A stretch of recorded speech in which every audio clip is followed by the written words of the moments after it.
So I'm here to tell you about my ordeal with ziplining. So it was about 4 months ago, in a lovely day in March, that I was lounging luxuriously in Costa Rica. You see, a group of students from my school had raised some money for us to go on this beautiful trip and speak eloquently in Spanish, which we were all, of course, fluent in. We had rode majestic horses through dangerous rocky hills. We had dove and swam in clear turquoise waters.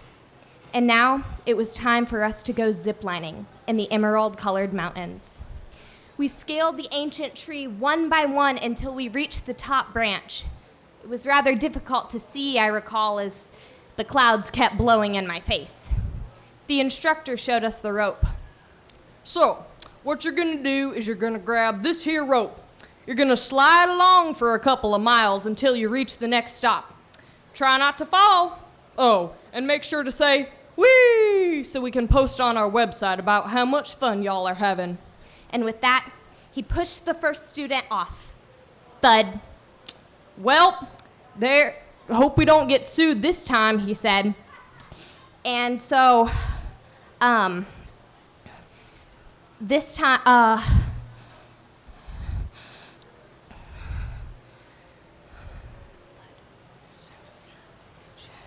it was about this time that a student began to sing a terrible song.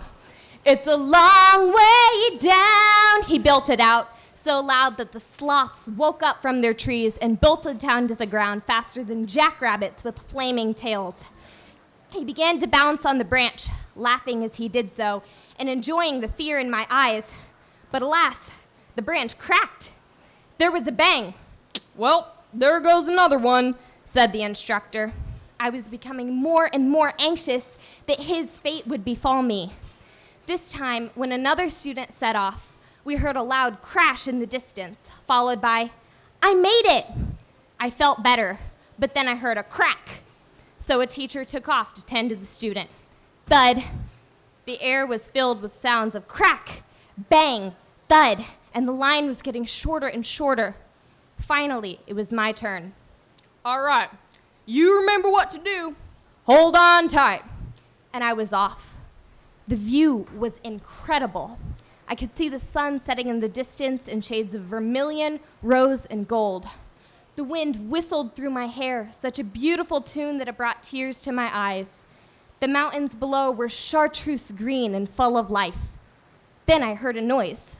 Thud. I realized that the breeze I was making was causing the mangoes to fall from the surrounding trees. I was relieved that nobody had fallen and hit the rocks. Then I reached the other side, and surprisingly, I didn't crash. But I heard a crack. I looked down, expecting to see a couple of broken ribs, but I was fine. And then I realized it was the other students setting off firecrackers to commend my courage. Next, there was a bang, followed by, "It's a long way down." The student was zooming towards us on a jetpack. I guess the first bang had been him activating it. I was relieved. Everybody was okay. The experience was exhilarating. I had a new zest for life, and my perception of reality was forever changed. After all of this, I came to a conclusion. And now, with my newfound courage, I can confidently say I will never go ziplining again.